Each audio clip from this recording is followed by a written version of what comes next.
প্রিয় বন্ধুরা, রসভোগ রান্নাঘরে তোমাদের সবাইকে স্বাগত জানাই। দেখতে দেখতে আজ রসভোগের ৭ম এপিসোডে পৌঁছে গেলাম। আমার এই পথ চলায় আমার সাথে থাকার জন্যে এবং আমাকে অনেক ভালোবাসা দেওয়ার জন্যে অনেক অনেক ধন্যবাদ। আপনাদের মধ্যে থেকে একজন দর্শক আমাকে অনুরোধ করেছিলেন নিরামিষ কিছু রান্না করে দেখানোর জন্যে। সেই জন্যে আজকে এই নতুন রেসিপি আপনাদের সামনে হাজির করছি। মিষ্টি কুমড়োর তরকারি সাধারণত কেউ অত পছন্দ করেন না, কিন্তু আমি যে খাবারটা বানাচ্ছি সেটা খেয়ে সবার খুব ভালো লাগবে। আপনারা বানিয়ে দেখুন।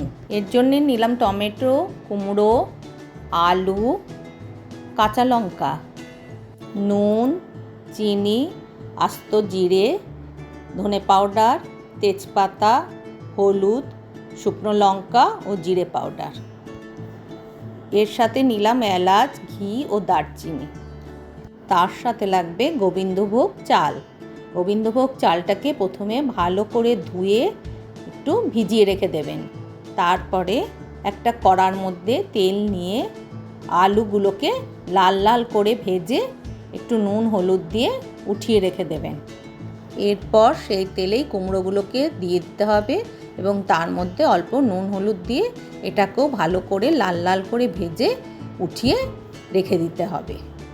এরপর চালটার থেকে জল ঝরিয়ে নিয়ে চালটাকে ভালো করে লাল লাল করে ভেজে উঠিয়ে রাখলাম। এই তেলের মধ্যে তেজপাতা, এলাচ ও শুকনো লঙ্কা ও জিরে ফোড়ন দিয়ে তারপরে তার মধ্যে অল্প করে নুন হলুদ ও জিরে পাউডার ও ধনে পাউডার দিয়ে ভালো করে অল্প জল দিয়ে কষাতে হবে। এর মধ্যে আমি চিনি ও কাঁচা লঙ্কা দিয়েছি, কিন্তু আপনারা না দিলেও হবে, কারণ কি অনেকে মিষ্টি খান না, সেই জন্য যে যার স্বাদ হিসাবে আপনারা দিতে পারেন। এর মধ্যে কিছু পরিমাণ টমেটো ও কাশ্মীরি লঙ্কার গুঁড়ো দিয়ে ভালো করে সেটাকে কষিয়ে নিলাম। যতক্ষণ না ওর ভেতর থেকে তেল বেরিয়ে আসছে ততক্ষণ কষাতে থাকতে হবে। এর মধ্যে এবার সেই ভেজে রাখা গোবিন্দভোগ চালটা দিয়ে দিলাম, দিয়ে ভালো করে নাড়তে থাকলাম।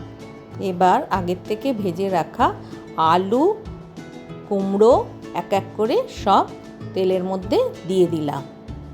এবার সমস্ত জিনিসটাকে ভালো করে কষিয়ে নিলাম।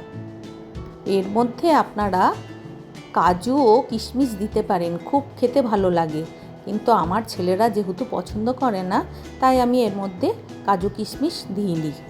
মশলা কষে এসেছে, এবার ওর মধ্যে জল দিয়ে দিলাম, আমি নিয়ে ঢাকা দিয়ে চাপা দিয়ে দিলাম। এবার মনে হচ্ছে হয়ে এসেছে, তাই ঢাকনাটা খুলে একটু হাতাটাকে নিয়ে তার মধ্যে দেখে নিতে হবে নেড়ে যে চালটা ঠিকমতো সেদ্ধ হয়েছে কিনা। চালটা সেদ্ধ হয়ে এসছে মনে হচ্ছে, সেই জন্যে এরপর এর মধ্যে ঘি ও গরম মশলা আমি দিয়ে দিলাম। এবার ভালো করে নেড়ে নিয়ে গ্যাসটাকে বন্ধ করে দিলাম। রেডি আজকের ডিশ, নিরামিষ কুমড়োর ঘন্ট। এই রেসিপিটা ভালো লাগলে অবশ্যই আমাকে কমেন্ট করে আপনারা জানাবেন কিন্তু কেমন লাগছে। আর এরকম ধরনের নতুন নতুন রেসিপি শেখার জন্যে আমার চ্যানেলকে সাবস্ক্রাইব ও শেয়ার করুন। তাহলে আজ আসি, আবার দেখা হবে আর একটা নতুন রেসিপি নিয়ে।